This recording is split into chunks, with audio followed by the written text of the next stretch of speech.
Hello there, everybody, and welcome to Open House 2020. Thank you for stopping by today.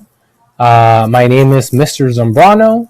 Normally, I am in room 120. My email address can be seen here. It is Zambrano _e at auhsd.us. This year, I am teaching U.S. history for periods 1 and periods 2. I am teaching world history for periods 4, 5, and 6. Um, just a little bit about myself. I grew up here in the area. I went to Sycamore Junior High and I graduated from Anaheim High School 23 years ago in 1998. When I was here at Anaheim High School, when I attended Anaheim High School, I was involved in a couple sports, one of which was football. We have my wife and I have 4 children together. They range in age from 14, 11, 9, and 6. One of them, the oldest one, is a freshman in our district, the Anaheim Union High School district, and the 3 younger ones are all part of Price Elementary School in Anaheim. All right, so I teach world and U.S. history, like I already mentioned to you. This is my 15th year at Anaheim High School. I coach tennis. I've coached basketball. I have been an advisor. I'm also involved with something that is known as the Credit Recovery Program, Apex, after school and during the summer. So I've been part of that for the past 3 years or so. So why do I teach? I teach because I love history. I grew up in the area and I want to give back to my community. I want to leave a positive impact for society and for my community. I enjoy working with students. I enjoy the relationships that are built with students and former students. It's always nice to see a student that you've had 6, 7 years before at the local Walmart or local Costco or whatever it might be, and you talk to them and they tell you about all the great things that they've done and the great things that they're going to do, and it just kind of helps reaffirm my job, I guess, as a teacher. Not that it was because of me that they were able to achieve all these great things, but it's just nice to see that they've been successful. It's also nice to see when you have a student that comes to you who for whatever reason is struggling, but then somewhere along the line, the student starts to just pick it up and do better and improve, and it's always nice to see that as well. Uh, these are the topics that we've covered or that we're going to cover or that we're currently covering for world history. They include foundations of democracy, the Enlightenment and the French Revolution, the Industrial Revolution, imperialism, World War I, the rise of totalitarian governments, World War II, and the Cold War. Currently, we are on World War I, Unit 5, and we're almost finishing that up. In U.S. history, we've covered the nation's beginnings and religion in America, industrialization, urbanization, and immigration, the U.S. as a world power, the 1920s, the Great Depression and the New Deal, and then the unit that we are currently on, World War II. We then will cover the Cold War, the Civil Rights Movement, and Nixon to the present. This is just kind of an example of what my grading scale looks like. It's pretty much the same as any other classes. 90 to 100 is an A, 89 through 80 is a B, 79 through 70 is a C, and so on and so forth. Test and quizzes, it says on here that determines 40% of the grade, and the other 60% of the grade is based on everything else. But because of the situation and the circumstances that we are currently under, that's always adaptable. Class expectations and rules. Students are expected to be on time every day. They're expected to be respectful. They're expected to follow directions and stay on task.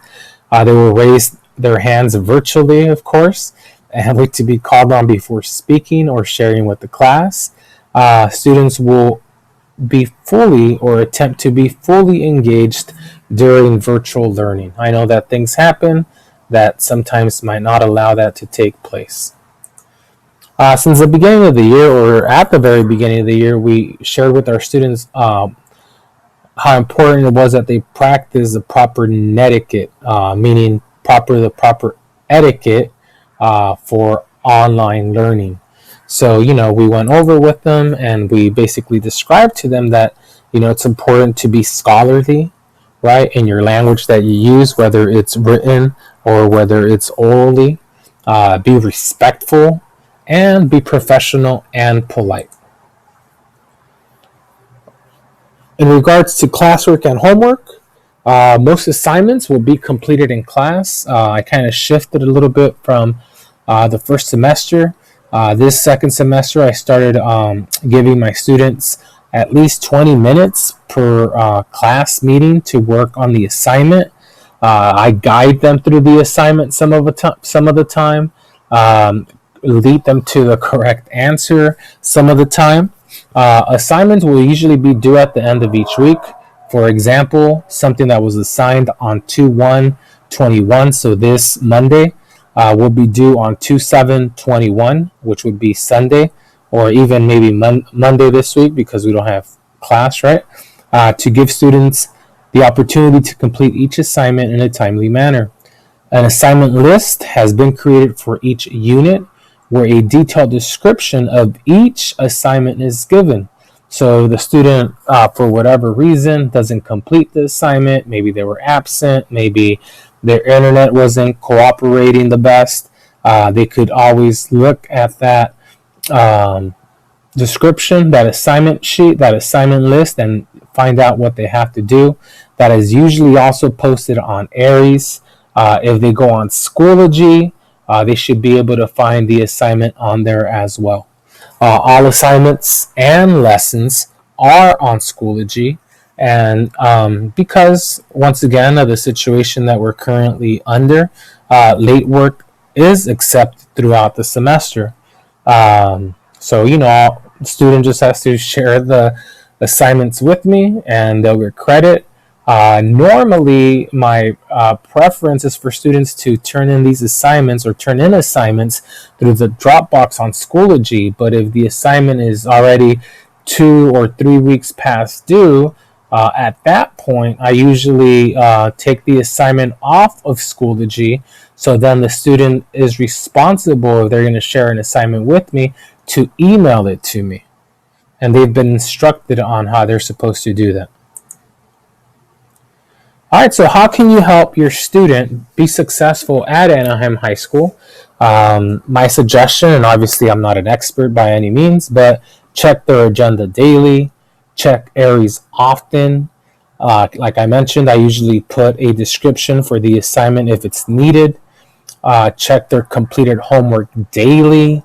Check Schoology for presentations, descriptions, reviews, or if absent. Stay in contact with the teacher via email or by phone.